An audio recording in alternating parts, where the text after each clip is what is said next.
In times of universal deceit, truth is the only rebellion left. Hi, everybody. I'm Dr. Everett Piper, and this is The Rebellion. Today's show is going to be on the topic of definitions and why definitions matter. You know, the old axiom, he who defines the terms wins the debate. Definitions matter.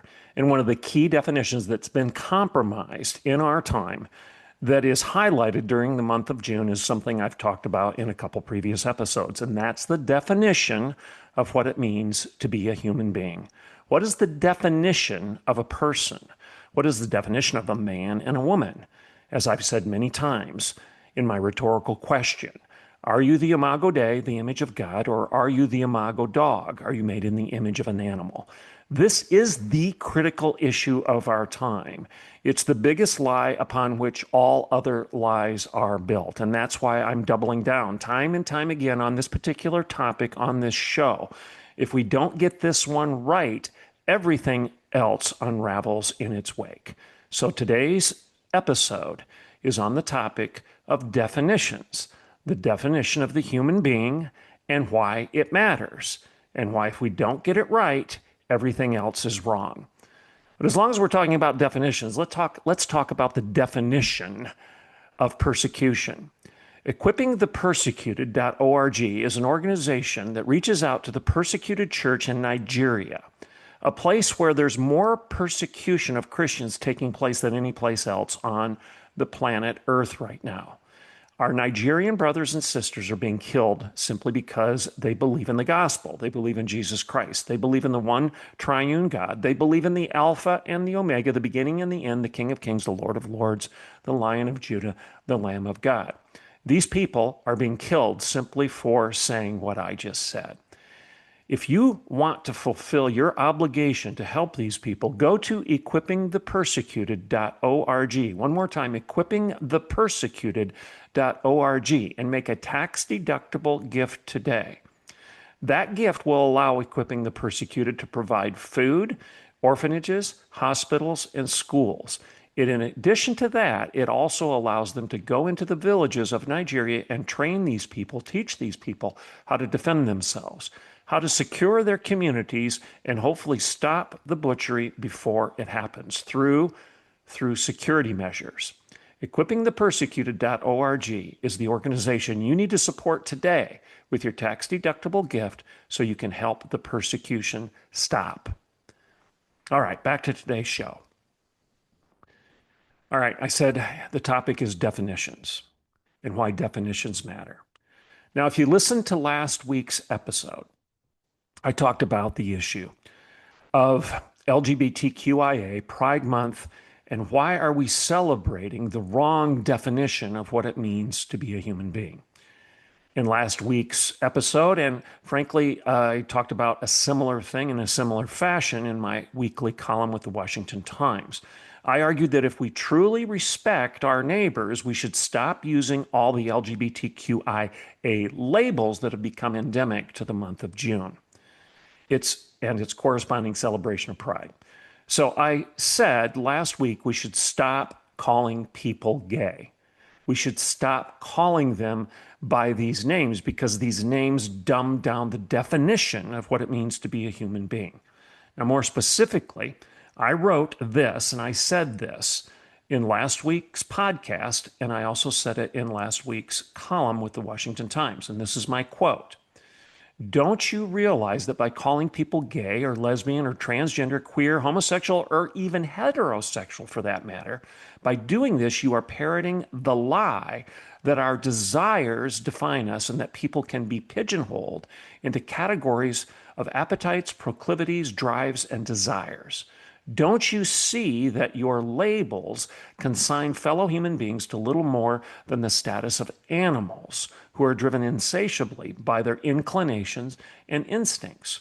When you accept this definition of a man or a woman, you are admitting that you believe people are nothing more than what they are inclined to do.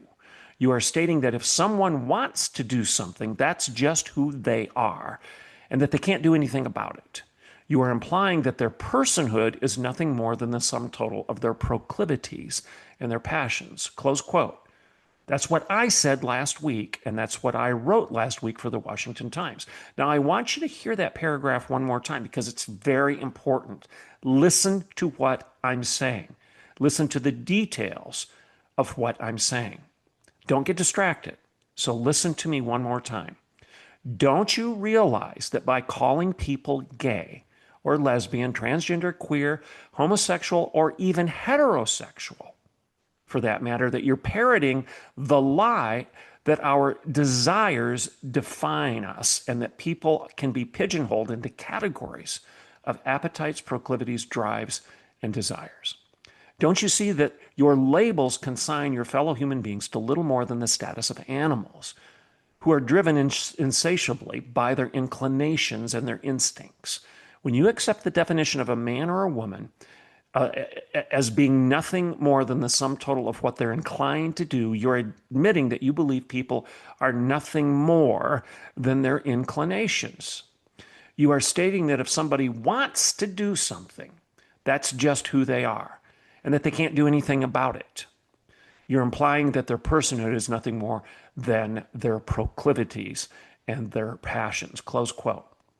Now, when I said this last week and when I wrote it, as you can imagine, there are many people lost their minds on Facebook, social media, Twitter, the Washington Times comment section, and maybe even as you listened to me on the podcast, a lot of people lost your minds. Some people said stuff like this: show some empathy, call people whatever they want to be called. What is your problem, Piper?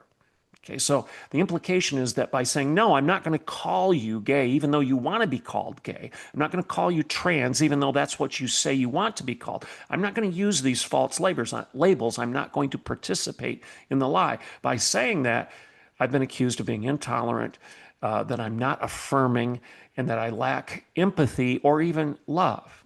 What's your problem, Piper? Why are you making a big deal about this? Well, here's my response. Okay, I'm going to be very clear and very pointed.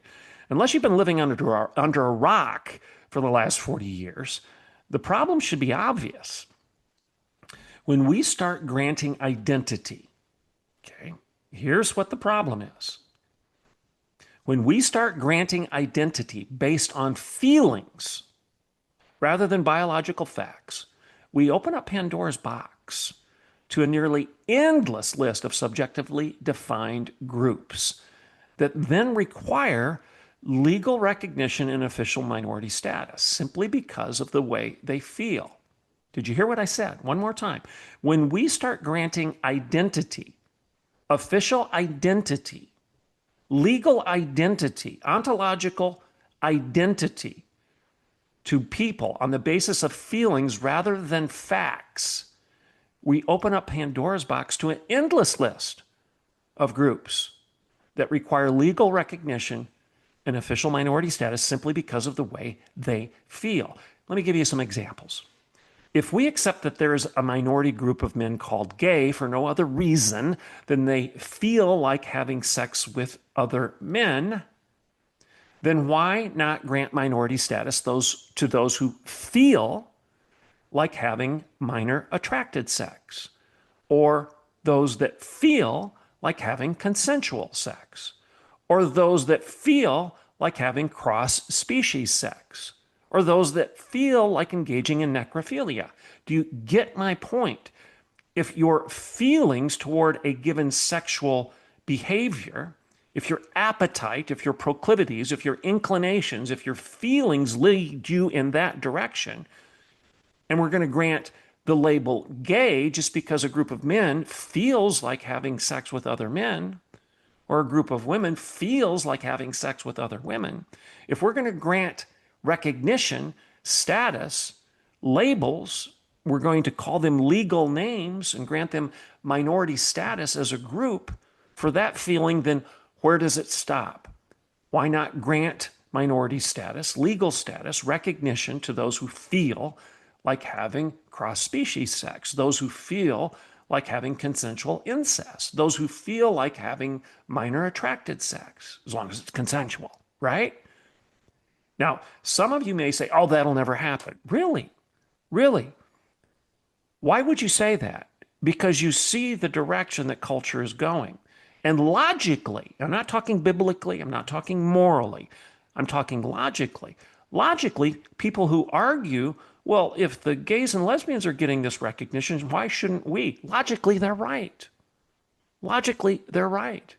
In fact, if you think that this is an exaggeration and some sort of hyperbole on my part, there was a father and a daughter on ABC News not that long ago who were arguing that if there's a legal recognition of homosexuals, if there's a legal recognition of gays and lesbians, if we're going to codify into law homosexual marriage, then this father and this adult daughter were arguing, then why don't you grant us legal approval and recognition as two adults that are engaging in a consensual sexual relationship? The argument's already being made.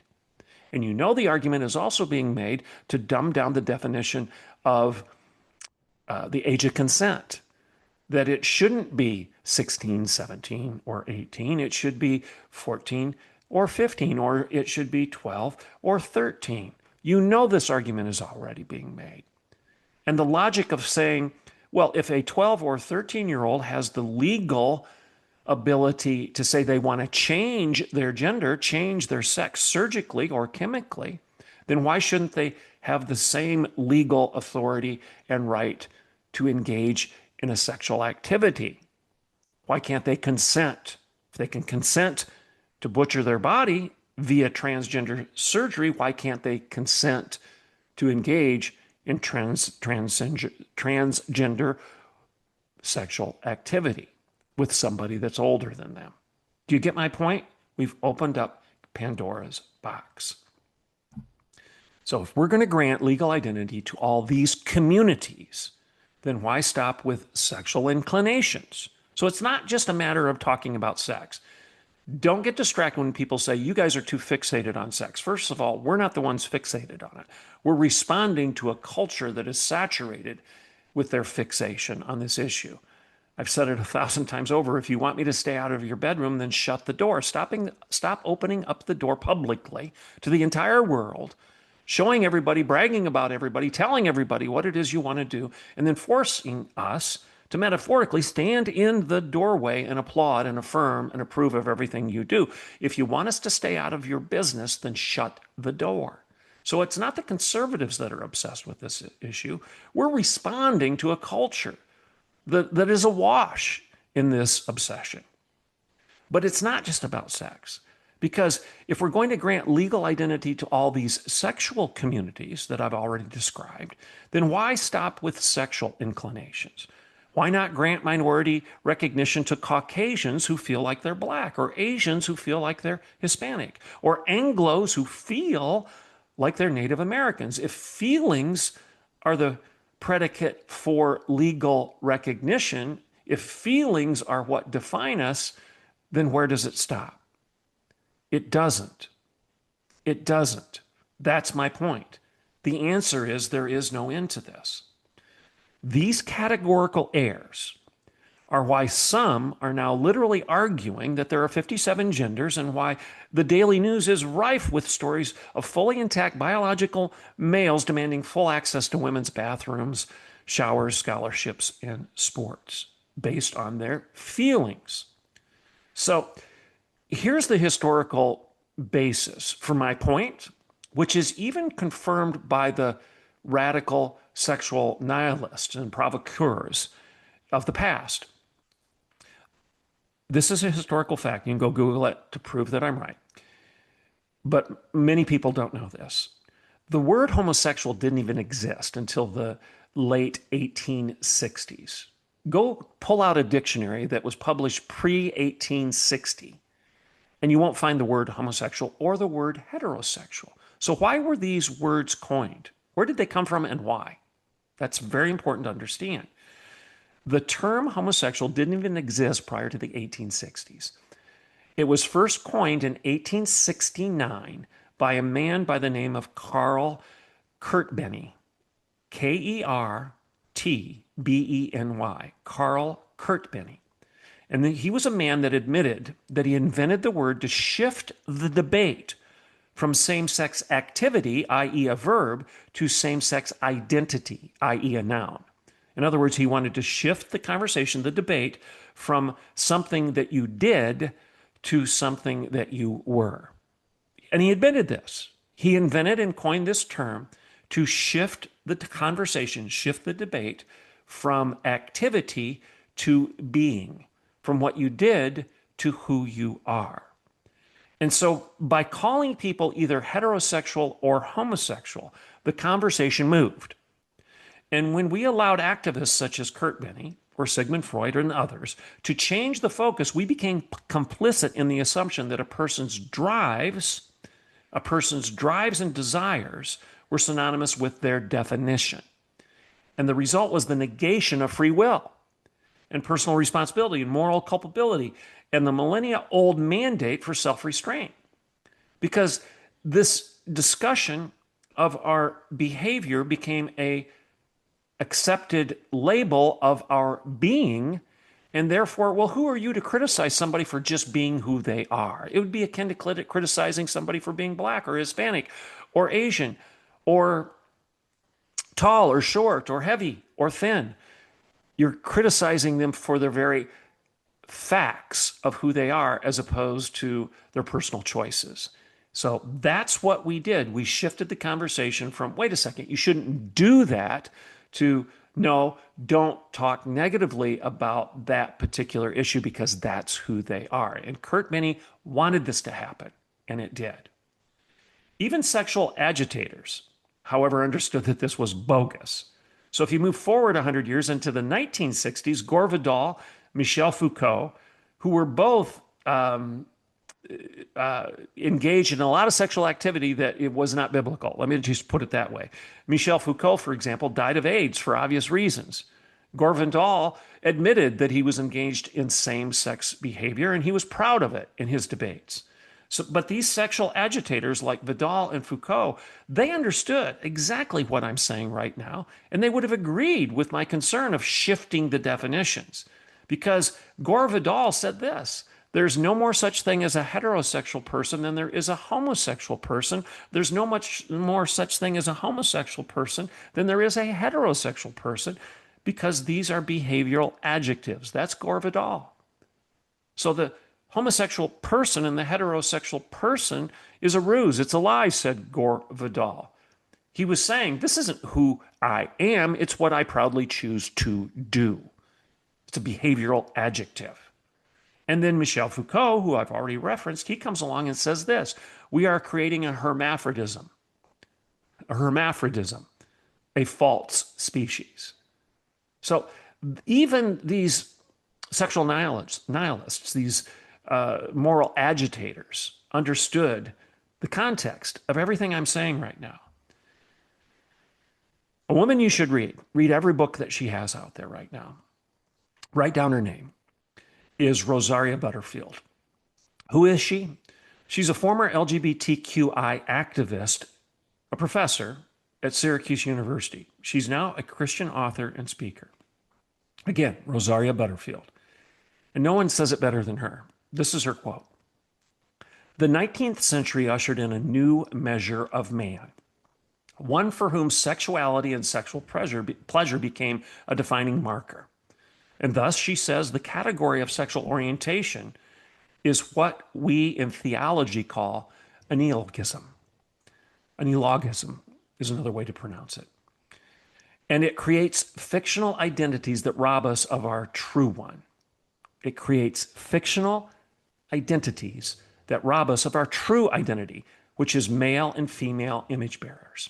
Butterfield goes on: "With secular society rendering classical religious beliefs publicly illegitimate, pseudoscience stepped in and replaced religion as the moral foundation for venereal norms.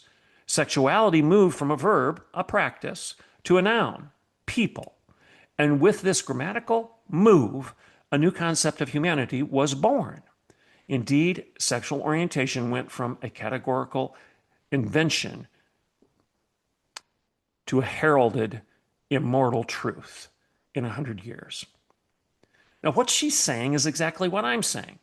She's very eloquent in the way she says it. She's saying that this is a 19th century categorical error. It's an invention. It's an invention of pseudoscience. It's an invention of the agitators. It's an invention of those who want to deny the religious beliefs, declare them to be illegitimate, not just in terms of our behavior, but also in terms of who we are and what it means to be human. They are not going to accept the definition of what it means to be a man or a woman as the Imago Dei, made in the image of God, male and female, as image bearers of their Creator. No, they're not going to accept that. They're going to say that we're going to subjectively define the human being from here on out, because whatever you want to be, go ahead and be that thing based on your feelings, your desires, your instincts, and what you want to do. That will become the marker of the human being, as opposed to the objective, immutable, unchangeable standard that is revealed to us by God. It's a huge shift, and it is a huge lie. So as I started out the show, I quoted the old axiom, he who defines the terms wins the debate. Well, the reason I keep harping on this issue during Pride Month is because that's what Pride Month is doing. It's celebrating the redefinition of terms, the redefinition of what it means to be a human being, dumbing down who we are to nothing but our feelings rather than accepting the revealed facts of God. Pride Month proves that when we presume to redefine what it means to be human, we lose not only our sense of shared humanity, but we also lose our common sense. In other words, we become animals rather than people.